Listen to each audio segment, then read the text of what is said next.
Hello everyone. आज हम start करेंगे मीडियन यानी कि माध्यिका, जो कि स्टैटिस्टिक्स का एक बहुत ही इंपॉर्टेंट चैप्टर है और काफी इजी भी है। Median median is the middle value in the series of numbers. It is a positional average. देखो, मीडियन जो है वो क्या होता है, बेसिकली अगर हम बात करें तो वो किसी भी सीरीज की जो मिड पॉइंट होता है, जो मिड वैल्यू होती है, उसे हम मीडियन डिनोट करते हैं। अब क्योंकि ये मिडल में लाई कर रहा है एंड मिडल इज समथिंग जो हमें पोजीशन डिनोट कर रहा है, तो इसीलिए इसे पोजीशनल एवरेज बोला जाता है। देखो, अगर मैं आपको एक बेसिक सा ओवरव्यू दूं तो जो मीन है, मीडियन है और जो मोड है यानी कि जो समानांतर माध्य है, माध्यिका या माध्यांक है, और जो बहुलक है, they are the measures of central tendencies. ये क्या है? ये केंद्रीय प्रवृत्ति के माप हैं। अब केंद्रीय प्रवृत्ति क्या होती है, मतलब सेंट्रल टेंडेंसी क्या होती है?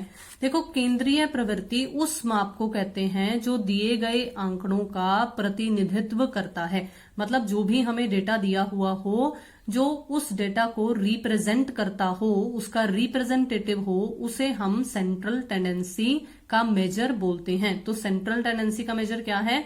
It is a summary statistics that represents the centre point of a set data set. मतलब किसी भी पर्टिकुलर डाटा का, किसी भी पर्टिकुलर आंकड़ों को जो रिप्रेजेंट करता हो, उसे हम लोग सार प्रकट करता हो, उसे हम मेजर ऑफ सेंट्रल टेंडेंसी बोलते हैं। ठीक है, तो मीडियन को आगे बढ़ाने से पहले मैंने आपको मेजर्स ऑफ सेंट्रल टेंडेंसी के बारे में कुछ पार्ट्स बताए हैं। देखो, केंद्रीय प्रवृत्ति के माप कुछ इस तरीके से होते हैं, मैथमेटिकल एवरेज और एक होती है पोजिशनल एवरेज। तो जो मैथमेटिकल एवरेजेस होती हैं, जिनको हम कैलकुलेट कर सकते हैं, उनको बेसिकली बोला जाता है गणितीय माध्य। अब इसमें 3 तरह की एवरेजेस आती हैं: समानांतर माध्य, जियोमेट्रिक मीन, हार्मोनिक मीन। समानांतर माध्य को अर्थमेटिक मीन बोला जाता है, ज्योमेट्रिक मीन को गुणोत्तर माध्य बोला जाता है, और हार्मोनिक मीन को हरात्मक माध्य बोला जाता है। ऑब्वियसली है कि पोजीशनल एवरेजेस को भी कैलकुलेट किया जा सकता है, लेकिन यहां पर on the basis of positions calculate किया जाता है, तो इसीलिए इसे स्थितिक माध्य बोला जाता है। जिसमें हमारे पास क्या क्या आते हैं? मीडियन आता है, जिसे माध्यिका या माध्यांक बोला जाता है। मोड आता है, जिसे हम बहुलक बोलते हैं। डिसाइल, परसेंटाइल एंड क्वार्टाइल भी आते हैं, जिन्हें दशमक, शतमक और चतुर्थक बोला जाता है। देखो, हमें जो हमारे सिलेबस में है वो समानांतर माध्य है फ्रॉम दी मैथमेटिकल एवरेजेस। हमें ज्योमेट्रिक मीन या हार्मोनिक मीन नहीं करनी है। बिल्कुल इसी तरीके से जो पोजीशनल एवरेजेस हैं, उसमें भी जो मेन है वो मीडियन और मोड है। ये जो क्वार्टाइल है, ये डिसाइल, परसेंटाइल तो सिर्फ आपको समझने के लिए आपकी बुक्स में दिया हुआ होगा, अदरवाइज ये कोई प्रैक्टिकली क्वेश्चन इसका नहीं होगा। क्वार्टाइल जो है वो हमें आगे चलकर काम आएंगे जब हम आगे के फर्दर चैप्टर्स करेंगे। ठीक है, तो इसीलिए मैंने यहां पर इसका नाम मेंशन कर दिया है। अब देखो, अगर मैं माध्यिका को ही आगे कंटिन्यू करूं, मीडियन को, तो माध्यिका क्या है?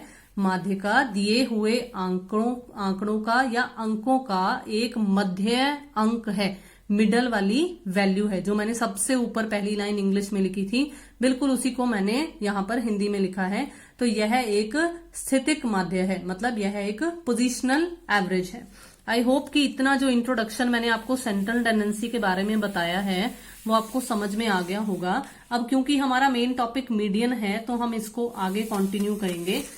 कंटिन्यू करने से पहले देखो, कुछ ध्यान देने वाली बातें जो मीडियन के रिगार्डिंग हमें पता होनी चाहिए।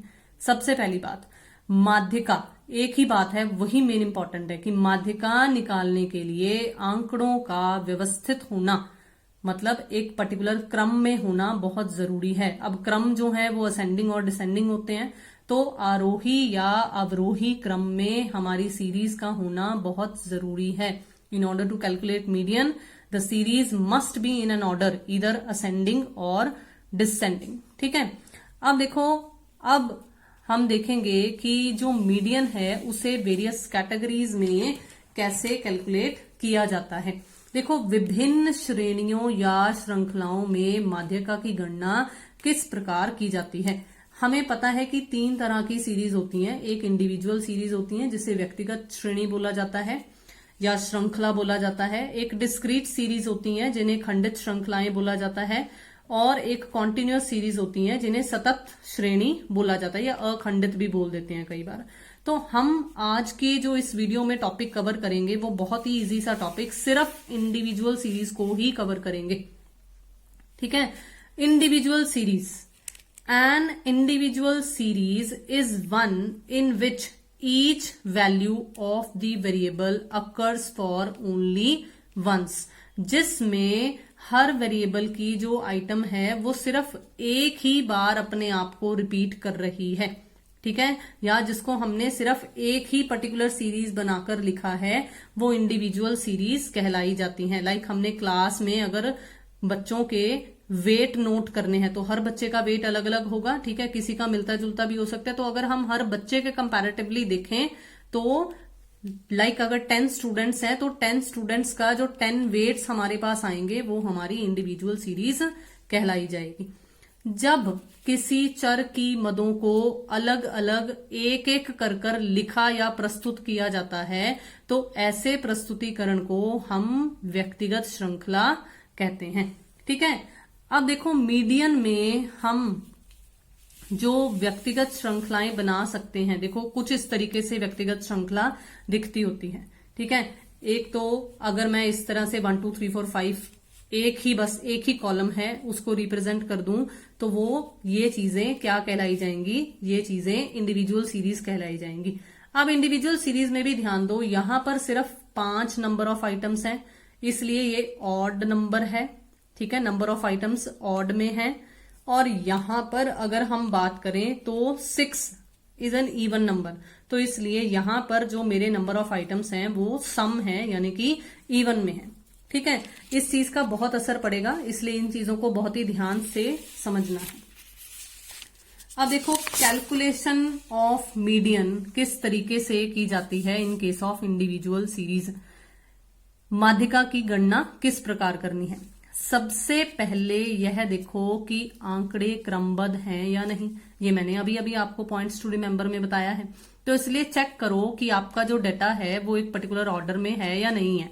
ठीक है, उसके बाद आपने क्या करना है, आपने इस फॉर्मूले का इस्तेमाल करना है।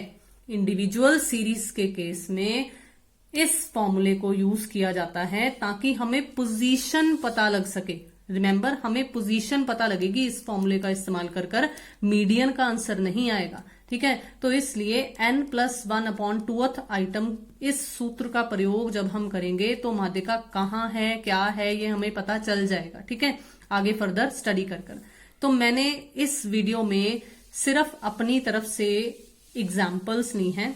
देखो एक साइड पर मैंने जो एग्जाम्पल ली है वो ऑड सीरीज के हिसाब से ली है। ठीक है, और एक साइड पर जो मैंने एग्जाम्पल ली है वो इवन सीरीज के हिसाब से ली है। तो मैं पहले ऑड वाले की बात करूंगी। अगर मैं ऑड वाले की बात करूं तो मैंने कुछ 10 20 30 40 एंड 50 इस तरीके से 5 नंबर ऑफ आइटम्स मैंने ले ली। तो जो मेरा n है जो यहां फॉर्मूले में यूज होता है n, उसका मतलब क्या होता है, नंबर ऑफ आइटम्स कितने हैं। तो नंबर ऑफ आइटम्स कितने हैं, 5। ठीक है, अब मैं इसे अपने फॉर्मूले में अगर फिल करूं n+1/2 तो n है 5 +1/2 is equal to 6/2 is equal to third item. Median कहाँ लाई कर रहा है, थर्ड आइटम में। तो मैं थर्ड आइटम देखूंगी कि कौन सा है और मेरा median m is equal to 30 आ जाएगा। अब देखो आपको यहां पर एक चीज और पता लगी।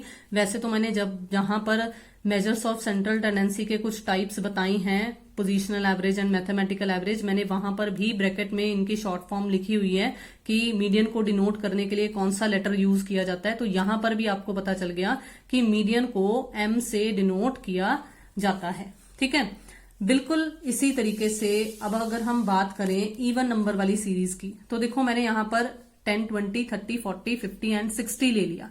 अब इस बार नंबर ऑफ आइटम्स कितनी हो गई हैं, 6 हो गई हैं। तो n इज इक्वल टू 6। अब इसी फॉर्मूले में फिर से 6 +1/2 कर देखो तो 7/2 एंड 3.5 फिफ्थ आइटम आपके पास आ जाएगा कि मीडियन जो है वो 3.5 आइटम में लाई करता है। अब देखो जो बुक्स में है उसमें सिर्फ एक ही तरीका आपको बताया हुआ है सॉल्व करने का, लेकिन मैं दूसरा तरीका भी यूज करती होती हूँ, क्योंकि वो आगे चलकर जब हम डेविएशंस वाले चैप्टर करेंगे, क्वार्टाइल डेविएशंस वगैरह वाला सॉल्व करेंगे तो हमें काम आएगा वो। तो इसलिए मुझे वो फॉर्मूला भी बेटर लगता है। तो मैंने आपको दोनों तरीकों से सॉल्व कर कर बता दिया ताकि आप कंफ्यूज ना हो कि आपकी बुक में किस तरीके से है और मैंने आपको किस तरीके से बताया है। तो दोनों तरीकों से मैं सॉल्व कर कर बता रही हूं, क्योंकि मीडियन के केस में हम जब 2 से डिवाइड करते हैं तो बेसिकली ज्यादातर क्या मोस्टली हमेशा हमारा आंसर जो है वो 0.5 में आता है।